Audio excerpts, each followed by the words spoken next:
धीरे बोलो, कोई सुन ना ले। ये बात हम सब के कानों में पड़ी होगी और हमारे मुंह से भी निकली होगी, लेकिन सोचने की बात यह है कि ये वाक्य कब कब हमारे मुंह से निकलता है और कब कब हमारे कानों में पड़ता है, क्योंकि ऐसे कम ही गुप्त राज होते हैं जो हम दूसरों के कानों में पड़ने नहीं देना चाहते। अक्सर परिवार में अशांति का कारण हम स्वयं ही होते हैं।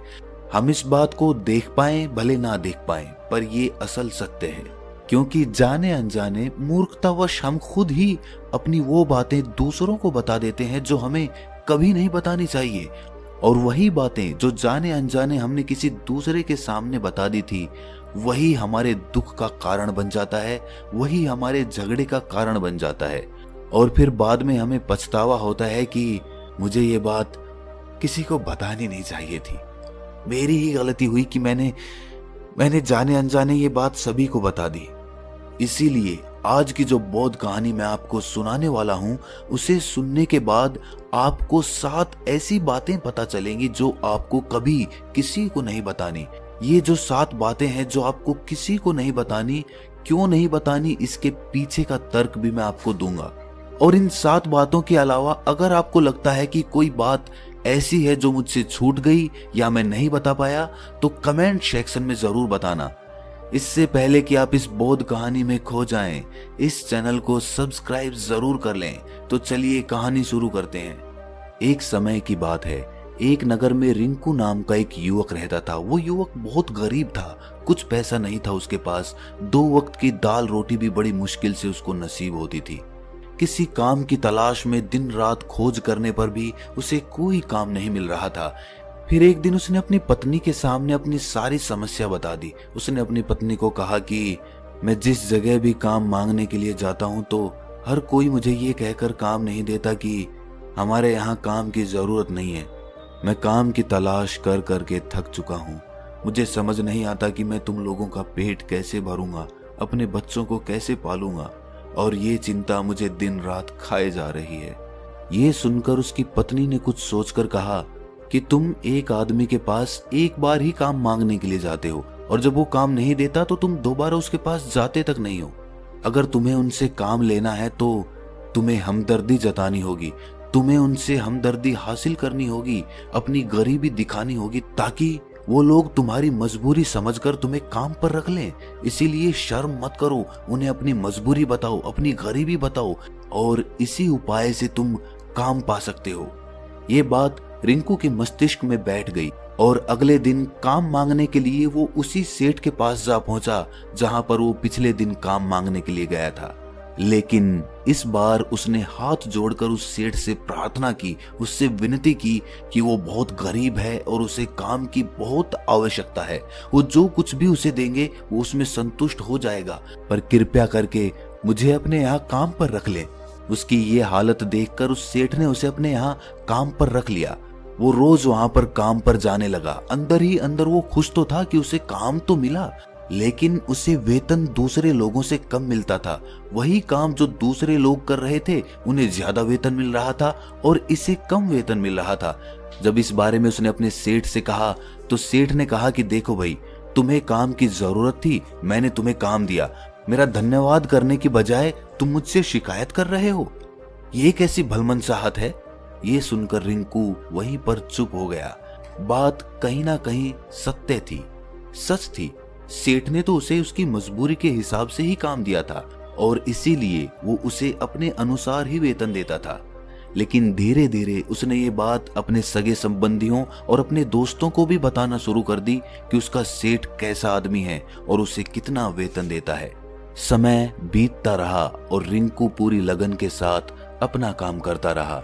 लेकिन अब परिस्थितियां बदलने लगी थी। सेठ अब रिंकू से दूसरे लोगों से ज्यादा काम लेता था और उनसे कम वेतन उसे देता था। ये बात रिंकू के मन को बहुत खलती थी। वो दूसरों से ज्यादा मेहनत कर रहा है और उनसे कम वेतन पा रहा है।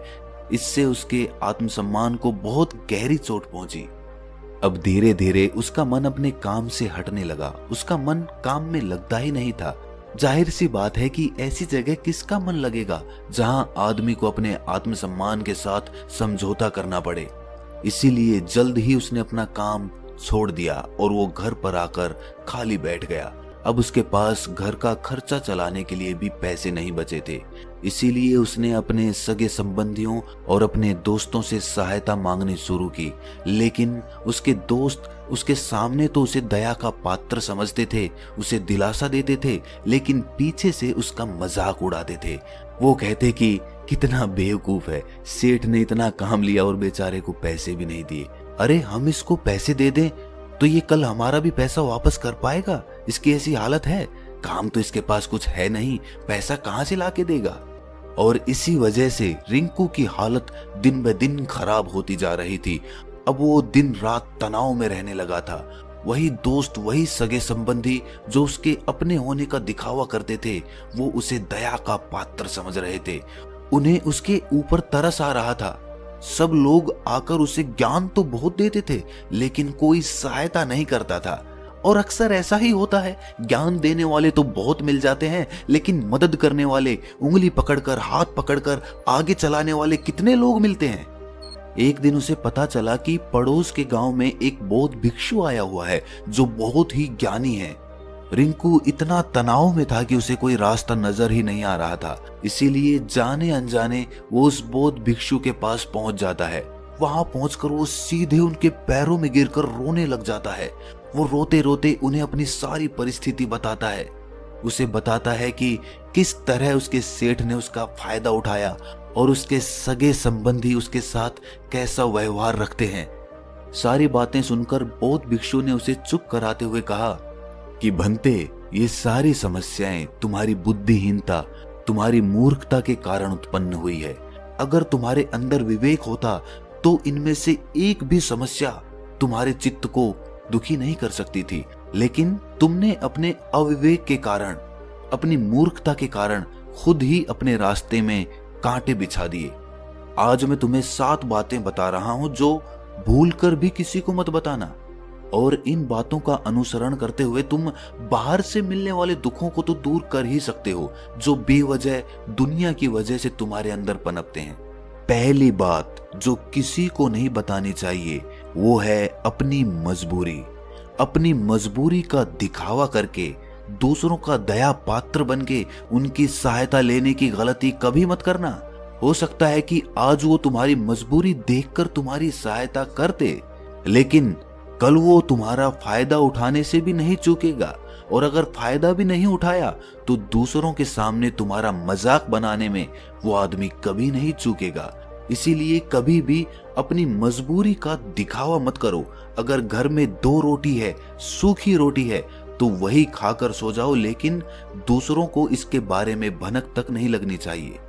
जरा आप खुद सोचो, मजबूरी बताने का क्या प्रयोजन होता है एक इंसान का?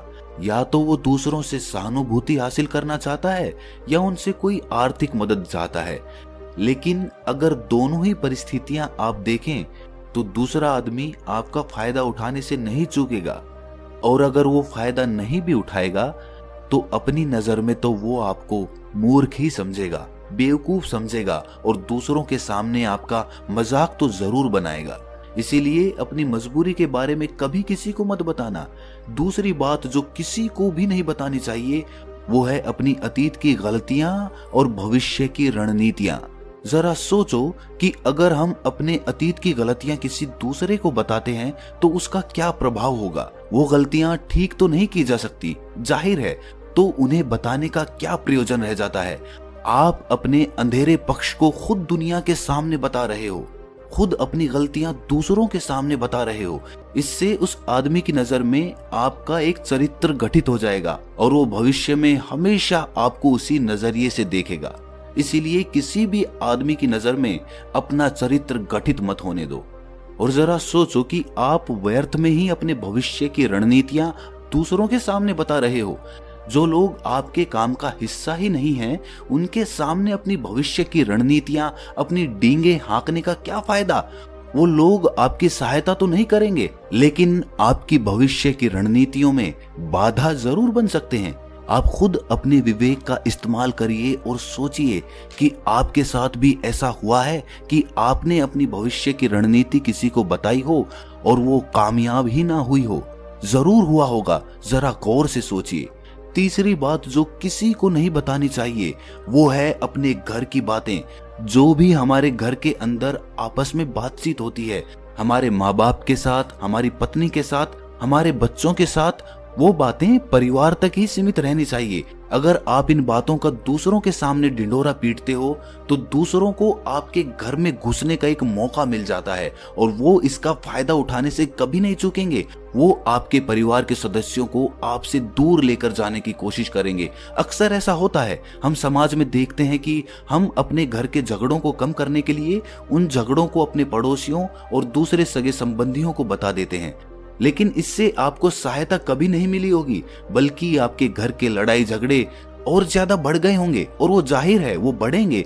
अगर आप अपने माँ बाप की बात दूसरों को बताएंगे तो आपके माँ बाप को बुरा लगेगा ही कि हमारा बेटा हमसे बताए बगैर दूसरों को ये बातें बता रहा है। इसीलिए अपने घर की बातें और अपने घर के लड़ाई झगड़े किसी के सामने मत बताना। अगली बात जो मैं आपको बताने जा रहा हूं, जो किसी को नहीं बतानी चाहिए, वो सुनने पर बहुत अजीब लग सकती है, लेकिन उसका सत्य भी मैं आपको एक तर्क के माध्यम से दूंगा। मैं कहता हूं कि अपनी आमदनी किसी को मत बताना।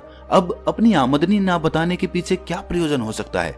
जरा सोचिए कि आप अपनी आमदनी अपने दोस्तों को बता देते हैं, तो जब आपके दोस्तों को जरूरत पड़ेगी तो वो सिर्फ आपको ही याद करेंगे, क्योंकि उनको पता है कि अगर आपकी आमदनी ज्यादा अच्छी है तो आप ही उनकी मदद कर सकते हैं और इसीलिए ज्यादा लोग आपसे सहायता मांगेंगे। और जब आप उनकी सहायता नहीं करेंगे तो वो सोचेंगे कि इस आदमी के पास पैसे हैं, मेरी सहायता कर सकता है, लेकिन ये सहायता कर नहीं रहा है। और इसीलिए आपकी आमदनी आप दोनों दोस्तों के बीच एक झगड़े का कारण हो सकती है। कम आमदनी होगी तो लोग मजाक उड़ाएंगे और ज्यादा होगी तो सहायता मांगेंगे। तो अपनी आमदनी बताने का कोई प्रयोजन नहीं है। अगली बात जो मैं आपको बताने वाला हूं उसे अपनी गांठ बांध लेना और किसी को ये बात मत बताना। अपनी कमजोरियां और अपनी ताकत। अक्सर इंसान को पता नहीं होता है कि उसकी कमजोरी या उसकी ताकत क्या है, लेकिन अगर आपको अपनी कमजोरी और अपनी ताकत पता है तो पहली बात तो आप बहुत ही बुद्धिमान आदमी हैं और दूसरी बात कि आपको ये बातें किसी से साझा नहीं करनी है, क्योंकि अगर आपकी कमजोरियां दूसरों को पता चल गई तो वो आपकी कमजोरियों का फायदा उठाएंगे और अगर आपकी ताकत पता चल गई तो वही ताकत आपकी कमजोरी बन जाएगी, क्योंकि वो ताकत दूसरे आदमी को पता है और वो ताकत की काट भी ढूंढ ही लेगा। अपनी कमजोरी और अपनी ताकत अपनी पत्नी या अपने पति को भी नहीं बतानी चाहिए, क्योंकि इसके बाद आपको घर में उनसे हमेशा दब के रहना पड़ेगा। अगली बात जो किसी को नहीं बतानी चाहिए वो है अपने मित्र और अपने शत्रु। आप अपने मित्रों के बारे में अगर दूसरे लोगों को बताएंगे तो वो आपके मित्रों के साथ अपनी घनिष्ठता बनाकर आपको धोखा दिलवा सकते हैं।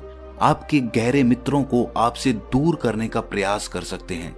अक्सर आम आदमी ऐसा नहीं करता, लेकिन आपके दुश्मन ऐसा करने की कोशिश कर सकते हैं। और दूसरी तरफ आपके शत्रु का भी किसी को नहीं पता लगना चाहिए, क्योंकि आज जो आपका मित्र है अगर कल वो आपका दुश्मन हो गया तो वो आपके दुश्मन के साथ ही मिलकर आपको परास्त कर सकता है, आपको धोखा दे सकता है। इसीलिए अपने सबसे अच्छे दोस्तों को भी अपने दुश्मन के बारे में कभी मत बताना। अगली और आखिरी बात कहना चाहता हूं कि जब तुम दान करते हो तो दान के बारे में भी किसी को मत बताना, नहीं तो दान करना व्यर्थ हो जाता है, बेकार हो जाता है। जब आप अपने दान का ढिंढोरा पीटते हो तो आप ये बता रहे हो कि मैं कितना बड़ा दानी पुरुष हूं, और ये आपके अंदर एक अहंकार निर्मित करेगा। इसीलिए दान गुप्त रूप से किया जाए उतना ही अच्छा होता है, उतना ही फलदायी होता है। जब आपका बायां हाथ दान कर रहा हो तो दाएं हाथ को भी ना पता चले कि बायां हाथ दान कर रहा है। ये 7 बातें जो बौद्ध भिक्षु ने रिंकू को बताई, इनमें संसार के सभी सिद्धांत छिपे हुए हैं। इन बातों का अनुसरण करते हुए आप अपने घर में सुख शांति बना सकते हैं और घर के झगड़े हमेशा के लिए दूर कर सकते हैं।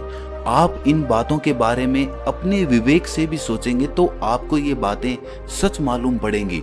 और हमारा कहानी सुनाने का मकसद यही है कि आपका विवेक जागृत हो, आप खुद उन बातों के बारे में सोचें जो हम आपको बता रहे हैं। और अगर हम गलत हैं तो आप कमेंट सेक्शन में वो बात जरूर बताएं जिस पर हम गलत हैं। और इनके अलावा भी अगर आप कुछ जानते हैं तो उन बातों को भी कमेंट सेक्शन में जरूर डालें।